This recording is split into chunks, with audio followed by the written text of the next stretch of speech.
All right, all right. We are back once again for another episode of the Thick Boys Fight Club. I'm joined by Ty Stewart. I'm Nick Westervelt. We want to introduce a special guest we have here for today, guys. We have Johnny Depp on the show with us. That's all. All right. Yeah, this is a fellow. He goes by the name of Zach. He is another Stewart. He is What's Ty's up, guys? brother. Another avid MMA fan as well. Yep, and he's currently on. He's set sail to Fight Island to be live reporting for us. Yes, we wanted to bring him on just in case the UFC tries to do anything to him, as we are going to be the only news source reporting live from Yaz Island. I will be spectating live from the side of. Apparently, this octagon's on the beach, so I will be watching from my boat live in person. Yeah, they did say they're going to putting it indoors though, so you will, you might have a problem. Bastards. I was actually reading a thing this morning about it. They were saying the reason outdoors was obviously like Dana White said before, electrical issues, getting it lit and whatnot could be a major problem since they're on an island, as well as the weather and then the heat, obviously. Yeah, that was something. Yeah, we had talked about that. God, there's going to be zero humidity out there. Jeez, we don't even know how hot it is out in Abu Dhabi right now. Well, I remember exactly, and I was. Yeah. Sorry, Zach. I was thinking, and if they do it in the day too, the sun's blistering heat out there. Yeah, for sure. Well, remember when the last one they did, when the red Paul Felder was all like, we were sweating before I even walked out to the ring that night? Like, that's crazy. Dang. So. All right, so very good. So we'll get into a little discussion later here. We just want to break down a little news for you guys first. We'll get this started. First off, Miesha Tate, being the savage that she is, honestly, has decided to deliver her own baby. I guess they woke up this morning, her and her, I guess she calls him her partner.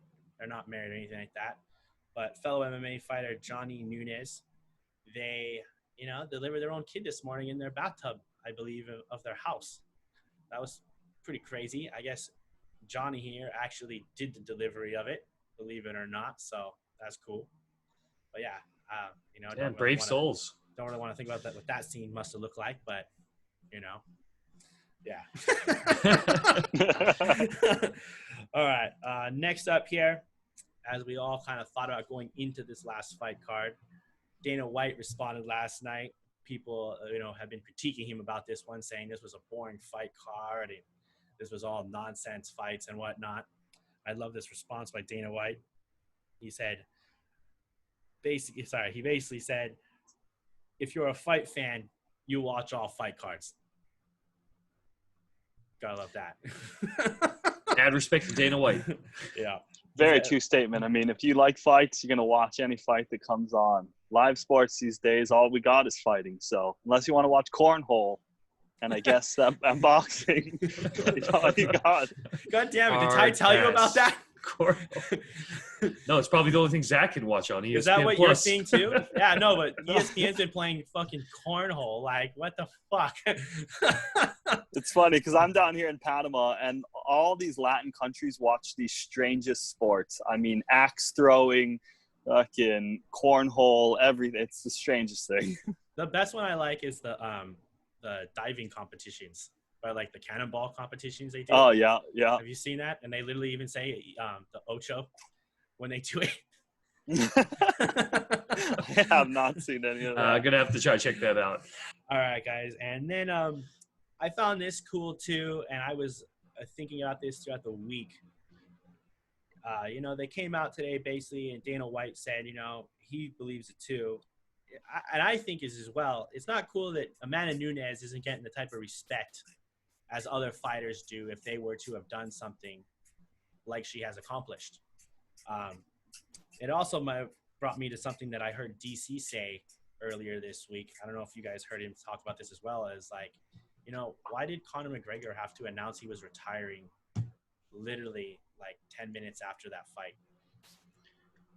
Well, In my opinion, it's just Conor McGregor. He just knows how to always stay in the media, stay relevant, even though he really should be irrelevant, right? Like you said, 100%. He's had one fight in like 2-3 years. Yeah. But let's just give Amanda Nunes the credit that she deserves. She is the single greatest women's fighter of all time. There's no doubt about it. She's the best. Absolutely. She's definitely holds that position. There's not really anybody that can, in any division at this point, contest her belt in any way. So it's kind of sad because it's so stagnant, but that just shows how dominant she is. Well, I mean, who's gonna beat her? She'd beat exactly. She'd beat the shit out of you. Yeah, exactly. She would. She beat all three of us up at the same time. She could probably beat all three of us with one hand tied behind her back, honestly. Yeah. Well, what this really reminds me of is really reminiscent of is the days of Anderson Silva at his peak, when he made the middleweight division look thin. What she's done is even more incredible. She's made 2 divisions look thin. Sure. The bantamweight and the featherweight division. Looks like there's nobody's there. Yeah. Absolutely. Crazy. And then also going on Conor McGregor, Zach here had something he wanted to share with us. Oh, yeah. Rafael Dos Anjos out there demanding his red panty night. He got cheated out of it last time and didn't get it. And now he wants it. He wants that money fight. I don't blame the guy. His career's tapering out. He's definitely hitting that older age of the spectrum. And he wants that. He wants to get paid. He wants that red panty night. Yeah, well, so it was funny, just so you guys know the background real quick. Zach brought this up to us right before this started, and I said I could do a whole show every week and just talk about who calls out Conor McGregor if we really wanted to get into it. But that is good. And, yeah, Conor McGregor should start fighting some of these guys maybe, It's tough. Like, we want him just to fight people in general, but from his perspective, and we ought to understand, is every fight is worth so much money and every loss is going to cost him possibly millions of dollars if he loses. Oh, 100%. I think another big thing for him is the no gate. I mean, a huge amount of his income is going to come from that gate. If he fights in a empty arena, he loses a large chunk of change. So like I was saying, the risk versus reward when you fight with no gate and you lose, it's a tough one for him. Yeah, which is why I also kind of think, in my opinion here, this week, Dana White kind of outed him, right?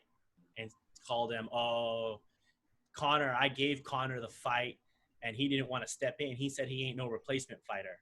I don't really believe that's exactly the way that whole conversation probably went down. I think it's more of what you just said. I'm sure it was, here, Conor, unfortunately, we can throw you in there, but just so you know, you won't be making this. And no, we're not going to give you any more pay-per-view buys because that's what we need as the UFC to stay floating and for our pocketbooks to stay filled, basically. Yeah, because it would be the difference of a sold-out arena for Khabib and Tony. Let's just arbitrarily say 8 million. But let's say it was supposed to be Conor Khabib or Conor Tony. That might have been a $12 million gate. That's a big difference in what they would have taken home. Oh, 100%. Yeah. No, but you see what I'm saying is the only thing they can do is take away the only thing they could do is give Conor more pay-per-view money, right? That's or give him a larger flat fee. Yeah. Right. Yeah. And that's what I mean. I think as we're finding out right now, the UFC is not willing to do that. Right. Just absolutely. Yeah. But I think one thing just for Conor he needs to think about is that a friend said this to me, and I think he's right.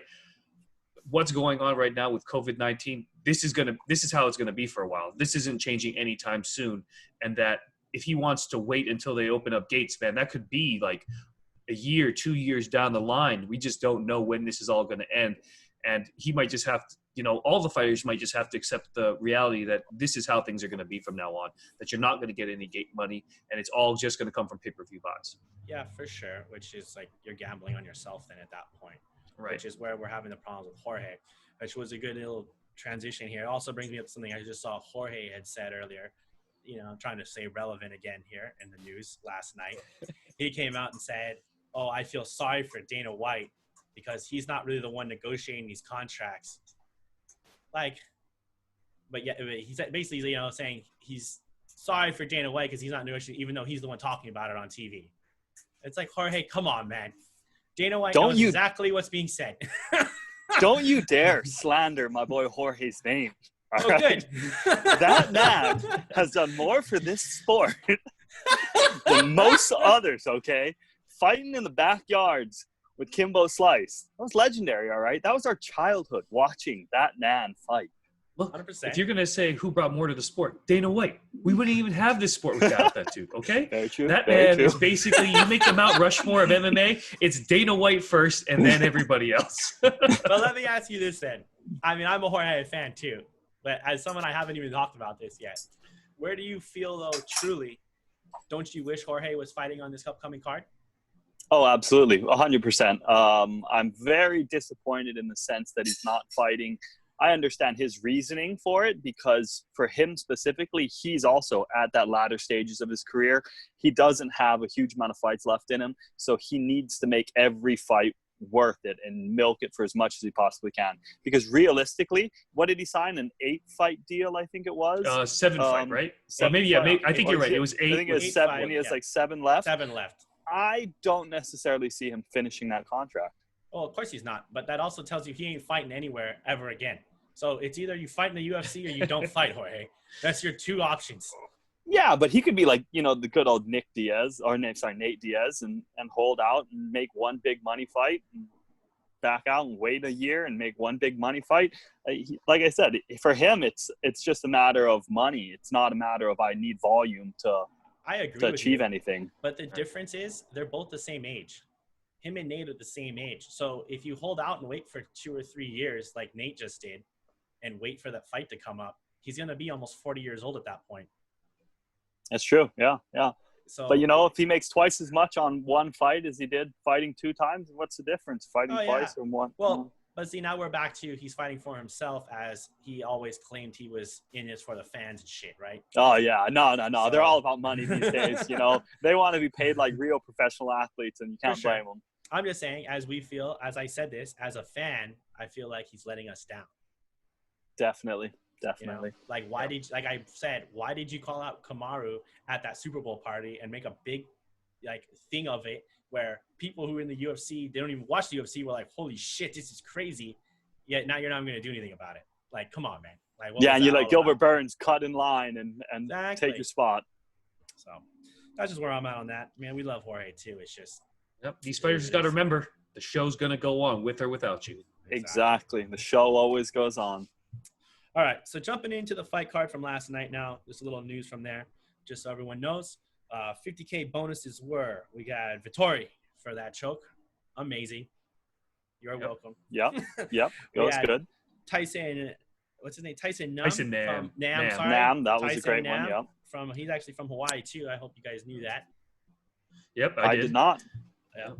It was, I believe also it was, he was on a 1 or 2 fight losing streak. And so this was a really big win for him. That's why he was so emotional. And then also from the prelim side of it, it was Maria Agipova and Christian Aguilera also got 50K bonuses. Oh, wow. And then just jumping into it real quick, what did you guys think about Jessica Ai missing weight there? I thought it was fucking comical.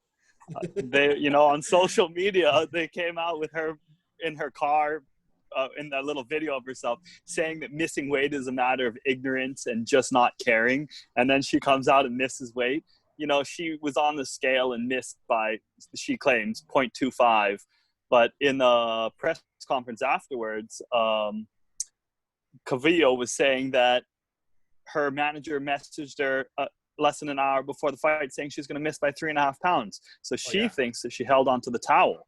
But, Well, more than likely, either way, that's what happened. She did hold on to the towel because I think what I had heard was 5 pounds or 4.5 pounds overweight.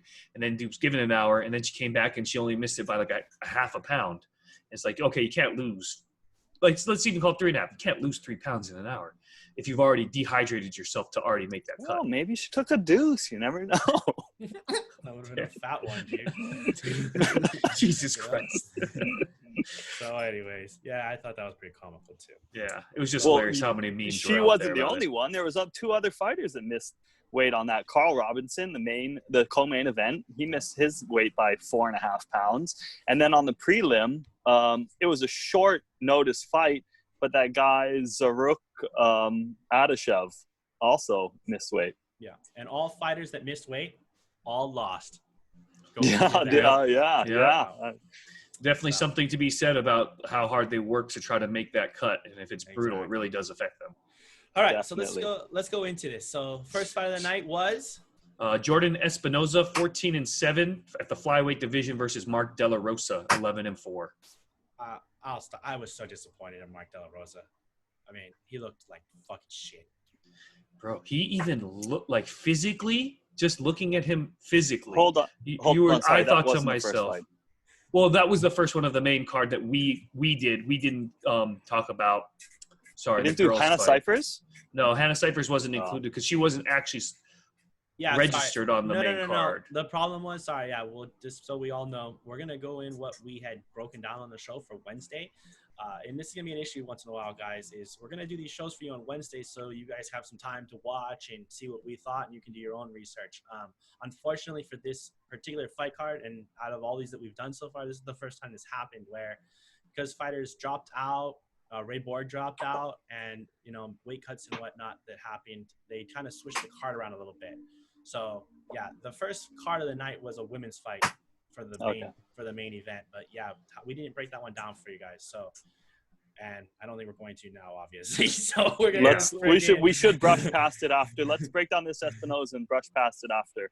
Yeah, we can, for sure. Yeah, but like I was saying, when you looked at Mark De La Rosa, he just physically he did not look imposing or intimidating. It's like, I hate to say it, it's like, bro, did you go into a did you do your circuit training? Did you lift weights? Did you do anything that was going to make you stronger, faster, have better cardio? Because it looked like he barely went and trained. Where the other guy, Espinoza, looked shredded. When I was watching it on TV, I was like, oh man, if I had known what these two look like right now, I would have picked Espinoza for sure, just the fact that he looked better conditioned. Yeah. Well, the thing I don't understand here is it's like, I don't claim at all to be a MMA coach or know anything, but I think I know enough to where if you're going for a takedown and you have a single leg and the guy is just hammer fisting you in that position and fucking you up like that, why would your corner not tell you to get the fuck out of there? I mean, I was like literally screaming at the TV. Like that dude was getting fucked up when he was going for those takedowns. Like, yeah, I mean, I think he held onto that single leg and literally did nothing with it for a solid minute straight. And he just ate those hammer fists. Yeah. And, was eating them. Yeah. Then, of course, Paul Felder was like, wow, I got to be kind of impressed with the fact that he hung in there for that long. But, I mean, Jesus, is it really that impressive? Like, you would have been the first guy to ever get – like, not the first guy, but do you really want to go in the record books for getting knocked out going for a takedown? Like, would that really have looked good on you? Yeah, I think that was one of those Espinoza – Oh, no, go for it. I think Espinoza landed something like 200 total strikes in that fight. I mean, he put volume on him. I mean, every one of those hammer fists counted. Yeah, let's be realistic here. He put on a clinic. He worked that dude from start to finish. Mark De La Rosa never at one point did you think he had a chance. Just basically from after the first minute of the fight, you're like, okay, this fight is all Espinoza here. Oh, yeah, no. He didn't have a chance from the second that bell rang, man. And I'm sorry. I really thought at least he would be able to get a takedown and go for a submission, which he was trying to, but he couldn't even take the dude down. Literally had no takedown game at all. So. Yeah, none. He actually also ended up Espinoza ended up with a 10-8 round in that fight. Yep. Which honestly he deserved. Like you're watching that fight, like we said, dude, the guy just worked you over. But let's just say for Jordan Espinoza, this really was a great fight for him, really great outing, and it's going to do a lot for his market share and, being able to get some bigger fights again. Yeah, for sure. Definitely. Okay, so go backwards real quick. The first fight of the night was a women's fight. Yep. I wanted to brush past this fight solely based on the fact that it was Hannah Cyphers, who fought 2 weeks ago and lost to Mackenzie Dern. Yep. And gets head kicked and then choked out I believe in the first round. So what, she need some money or something? Was that kind of the deal? Yeah, that's what I'm saying. Is what's going on? Should this girl start thinking about retiring? I mean, 2 weeks in a row, you just get work first round in and out that fast. Well, I mean, that's all I can think of. She's pulling a Donald Cerrone here and needs a bit. Yeah, the only thing I can real quick. when Hannah Cyphers lost that last fight, was that a 3-round decision or did the one before this? I forget. No, she lost Mackenzie Dern. How did 2 she weeks lose ago. real fast? Yeah, I Heel forget. I'm hook, sorry. first round. Right. Heel So hook, first that's round. probably why, is that obviously, you know, she went through an intense fight camp, felt like she was in amazing shape, as I'm sure she would have said. I was in incredible shape. I just lost because I got caught. And so she thought probably I could make a quick turnaround, you know, I'm in great shape. Why not just do a 2-week training camp and then do another fight? And just didn't turn out good for her, did it? Not at all. Not at all. Yeah. All right. Yeah, I think maybe, you know, maybe a new team, some new coaches or something. She's got to mix something up because her career is definitely not projecting for going upwards. It's definitely starting to have a downward trend. For sure. Yeah. But anyways, then to the third fight of the evening, we had Andre Fili, 20-7 at the time, fighting in the featherweight division against Charles Jourdain. And I'm just going to go ahead and start off because I want to give myself some props. Called this fight from start to finish. Fili would win this. You know, Charles Jourdain has a little bit of trouble on his back and with his takedown defense. But like I said, Fili does have a susceptible chin, and we saw that right in the first round where Charles Jourdain knocked him down. I did get this one right, but I just want to say Charles Jourdain looked incredible and has a very, very bright future ahead of him, and I look forward to following that kid, no doubt. Yeah, as I said, from the gambling point of view, it was an excellent pick on my point, and I would do it again in a heartbeat. You know, I definitely had a chance there for sure. When he hit him down in that first round, I was screaming for joy. I thought he should have finished him right there. He kind of gassed out there for a second, hesitated. Although Fili did recover very quickly. As he even said, I have a coconut chin. Well, I don't know if I totally believe that. You did get dropped, dude, and you dropped like a bag of bricks. So, you know, but as Ty said, it was Jourdain here, man. I mean, dude's tough as nails, but yeah, no takedown defense. And when he did get taken down, oh my God. I mean, it was terrible. That was definitely the difference in the fight was the takedowns. On the feet, it was relatively good fight, pretty close. But yeah, the takedowns definitely made a difference. I think he got 1 in the first round, 2 in the second, and maybe 2 in the third. He was eating those high kicks right to the forearms. You know, yeah. Paul Felder was talking about it in that fight. So we weren't sure how Fili was doing, but yeah, I guess he didn't hurt his arm and just ended up taking him down and pounding him.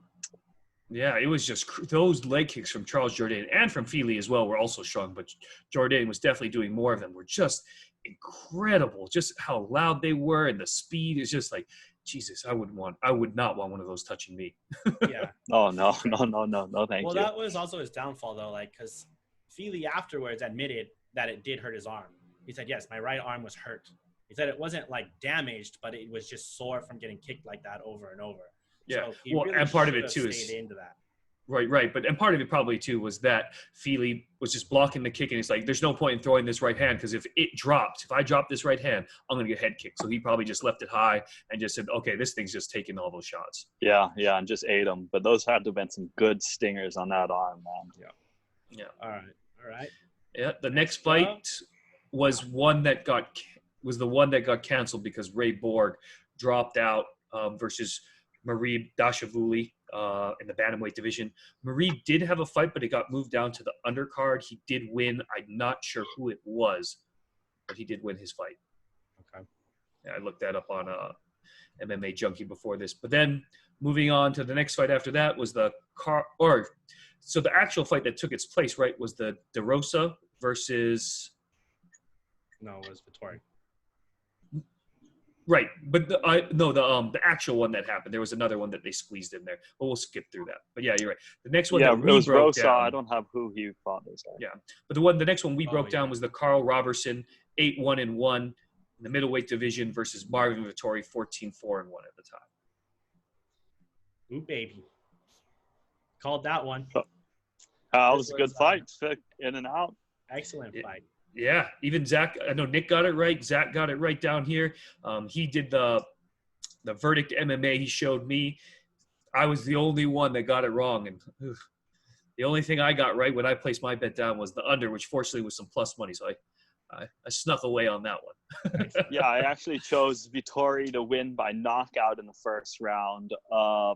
I chose that just because after watching the interviews after the weigh-ins and stuff and how emotional he was about, Carl Robinson missing weight and how upset he was, I just saw him and it came down to he looked like somebody who wanted to go in there and take someone's head off, and emotions were either going to work for him or get the best of him, and it worked for him this time. Yeah, for sure. I mean, Vettori was super, there was that moment there in the first round, obviously, when Robertson had him in a chokehold, and even it was like, oh my God. But I mean, the second he came out of it, it was just complete game time.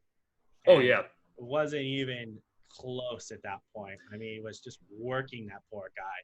Yeah, Carl Robertson has a lot of work to do when it comes to his ground game, because I got to tell you, those submission escapes where there was no technique to those. That was just pure athleticism. Jumping off the fence. Yeah. At one point, right, lifted himself up onto the fence and pushed off of it to fall to the ground and spin out. It's like with Marvin Vettori, you were able to escape that from him a couple times, but you find any other high-level grappler that puts you in that hole, that isn't going to work.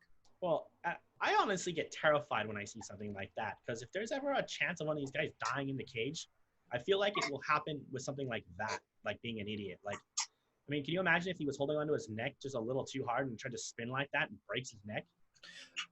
Well, the spinning thing is kind of a technique that you use, but it's more of an explosive thing that you feel for just a split second. The person is readjusting their grip usually, and then you just spin really quickly. If anything, you're going to have a jacked up neck for a couple days in a bad case scenario, but I don't think there's too much danger in it. I don't know. I just always am like, oh my God. But yeah, that was a quick one. Nice little submission there by Vettori. I mean, he really cranked down too, I felt like, is what it looked like to me. Yeah, no, the fact that Robertson was able to escape as many of them as he did, because, man, those chokes looked tight. But, yes, they did. He must have a squeeze. Yeah, I got to say, Vettori's stocks have just risen ridiculously. And Vettori, so, I mean, that dude is big. That is a big dude. I would definitely not want that dude's arms around my head like that for sure. Yeah, this is a good case scenario for Vettori because, he is clamoring for another shot at Adesanya because he feels that he was the better fighter that day because he was able to impose his will in the sense of he got to pick wherever the fight went. Do I think he actually beats him in a rematch? Absolutely not. But. Yeah, for sure. I don't think so either. Okay, well, next up was the main event. Jessica Eye. Yep, 15-7-1 in the flyweight division versus Cynthia Calvillo, 8-1-1 at the time. And my God, Jessica Eye sure did disappoint me on that one. I mean, so much hype, so much, everybody just, oh, she's back, she's the real deal. Man, that girl was overweight, way slower than Calvillo, in my opinion. I mean, watching it, I mean, I was like, what? Wow. I felt like we knew that coming in, that she was going to be the slower of the two, but she would have more power. But it just didn't. It did not show, really, in that fight. Well, the other thing that was interesting, did you know this? They said right before the live odds on the fight, just before it started, actually had I as the underdog. Yeah, I did see that the odds had swung. Yeah, which I guess that was kind of a known fact that was going to happen. Yeah, I managed to do well in the first round, but after the first round, it was all Calvillo. I actually gave that first round to I, but Calvillo came and really just worked her. It really wasn't much to it. Yeah, that was crazy to me because Nick had actually messaged me saying like, oh, after the second round, what do you have the score? 1-1? And I personally had actually given the first round to Calvillo as well, just because of the head kicks, because those were two beautifully landed head kicks. Yes, I landed a few more shots, but I was like, dude, for me, that was enough for her just to edge out that round. But, it was close either way. Yeah, that's why I mean, it was just so close. I didn't really – either way, I would have been totally fine with it. You know what I mean? Mm-hmm. So. Yeah. Some things to say about I really quickly from my perspective was she was really limiting herself in the tools that she was using during that fight. She was mostly just headhunting out there. She wasn't really doing any body shots. We didn't really see very many leg kicks, body kicks. She just wasn't using all the tools that we know she has at her disposal. And for me, that was just a real bummer because it's like maybe it was the weight cut, but I feel like she's a much better fighter than she showed that night. And if she had just diversified her strikes, she would have done much better in that fight. Yeah, for sure. But I think it was definitely the weight cut, obviously. I mean, they said she was barely able to stand on the scale that second time she got up. Right. So Yeah, it did look like she was shuffling her feet when she was getting onto that scale for that second time. But I think a huge portion of Ai's game that was really exposed was her ground skills. I mean, Calvillo held her back for a huge amount of time. I mean, if you go back and rack those minutes up, I mean, she didn't have any answer to any escape. It really, other than holding the glove, I thought she was going to get submitted in the second round, rear naked choke. Yeah. But it looked, she was belly down, doubling up on one wrist. I couldn't see if her fingers were in the glove or not, but it looked like it to me, and that was the only thing saving her. Yeah, for sure. But that was the announcers were saying that is her special. So Calvillo's specialty is taking the back, attacking the rear naked choke. She does, and it did say, I believe it was 7.5 minutes of total ground control time in Cynthia's favor. So that was pretty ridiculous. Yeah, no, for sure. But I mean, so now we go like this though. Who do you have Calvillo fight? Who does she fight? At flyweight, I think. Well, I guess for me, it's like she could get. You just give her the champ. Is that what you do? Yeah, why not? Why not set her up with the champ against Weili, and then the winner of the Jessica Andrade and my girl Rose Namajunas gets the winner of the title match. I mean, I think that's probably how that works out. Like, what are we even talking about? Braun's gonna get fucking wrecked. I mean, she is not. Weili will fuck her up. Literally, fuck her up. Well, again, that's what we would hope. But you know what? Like I said about coming into this fight is when people start training for those 5 rounds and starting training for championship rounds, you really do notice a change in their physique and their body type. It's because of what's demanded of them. When you get to that moment where I might become a champion, it really defines the character of the person. Some of people will rise to the occasion and you'll just see it. They really dedicate themselves to the moment and building up to it, where other people don't, right? So it'll be interesting to see how much better Cynthia will look with a championship fight camp coming in. You know what I mean? Yeah.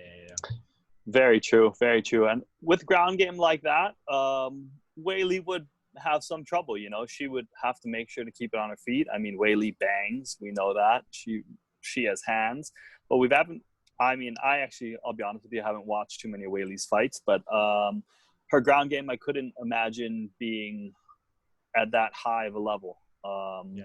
But yeah, I couldn't imagine it being as high a level as Calvillo's anyways. Yeah, and so that would be an interesting matchup in that classic striker ground matchup. Yeah, well, and one of the things we just saw, Calvillo's very quick. I'd like to see if that does pose a problem for Weili, because Weili is that kind of pushes right into your face, just wants to be in that phone booth fight like we saw with Joanna. She is very technical, too, in that scenario, but where Calvillo is much better at sticking on the outside and picking you apart, right, like she was doing against I. Knew that I had the power advantage and just stuck to the outside, hit her with the jabs. But what the issue was, right, she wasn't putting her combinations together for Calvillo until later in the fight. Yeah. I do think the Apex Center octagon does make a difference. They say it's considerably smaller than a classic octagon. Yes. Yeah, it's 5 feet smaller. So, I mean, that makes a big difference for somebody who is a stronger ground game versus a stronger standing game. Yeah, no, I was actually thinking about that too. All these fights that could have been a little different if that ring was smaller. And honestly, what fight actually kept coming to me that might have gone down completely different is fucking Conor McGregor versus Diaz, when Conor was running away all those times. I mean, would that 5 feet have made in that particular fight? I think that 5 feet would have made a big difference, honestly. Yeah, right. And the other fights, absolutely. I think too, is like most of Wonder Boy's fights, right? Because he really likes to stay on the outside. Yeah. It makes it a lot easier for guys who like to really push up, get real close to you. It does give them a slight bit more advantage with that size cage. Yeah, no, for sure. But they said on Fight Island, the cage is going to return back to normal size. So, but I'm also very shocked at why they did that in Apex. I mean, that's kind of weird to me. I guess whatever the configuration is of the room, but I mean, This That the is an UFC interesting here. thing. I don't know why they. Because a lot of the Contender Series was in the Apex, right? So maybe because it's more or less an amateur, But I didn't not, know I don't want that. to say establishment, but yeah. I didn't know that No, about it's- when those guys were doing it though. I had no idea that was a smaller cage. You know? Yeah, sometimes you do notice it when you're watching, like, oh, that does look a lot smaller. But I think Zach was right that octagon particularly, it's meant for the lower tier guys that, they don't get a 6-month fight camp to go in and fight. They get they're doing like a month. They're spending 3 months, but only 1 month truly in an actual camp. For sure. More likely. For sure. All right. Well, that about breaks it down, I guess, right? You guys. Yeah. There's only one other big piece of news that, let's all keep our fingers crossed when it comes to fruition, is going to be Zabit Magnomev Sharipov versus Yair Rodriguez is supposedly in the works to being signed. I'm really hoping that fight comes true, man. That is going to be epic. Yeah, it would be an epic one. Absolutely. That'll be a great fight. And then July is going to be a very exciting month. They want to do 4 or 5 events in July. Oh, yeah. 4 of them on Fight Island, which would be good. Busy. We're going to be real busy. There'll be, your good old Wednesday night fight. Yep. You got to love those, right? Yeah, that's the one you avoid the wagers on. I'm going to go against, whatever I think, I'm going to go completely the opposite way. But yeah. Oh. All right. Well, very good, guys. Zach, thank you so much for joining us, obviously. Yeah, we do thanks for having appreciate me, you guys. taking your time. We'll have you keep coming back, for sure. Hopefully we can get you back on here shortly. We will be Absolutely. back. Yeah, we'll be back on Wednesday night for the upcoming. We have Blades versus. Oh, Curtis Blades versus Volkov, I believe it Volkov, is. yes. Yes, Sorry. Volkov, yes. So there we go. So we'll be back to break that one down for you guys. We'll have some picks for you like always. Please remember, subscribe, Instagram us, do whatever you want, say whatever you want. We've had a lot of fun on Instagram this week. You guys calling me a casual fan. I think that's great. Thank God for the casual fans, or we wouldn't even be here today to talk about this type of shit and have people listening to us. So yeah, that's awesome. So this week though wasn't too profitable, obviously, for us. Would we go, Ty? What was the stats? Both of us went 1-3. So I'm 13-15. Nick is gonna be he was 14. 15-13. Yeah. Or something there like we go. that. So right on, guys. Thank you so much. We'll be back Wednesday night for you guys. Yep. Peace. Peace out. All right. See you guys.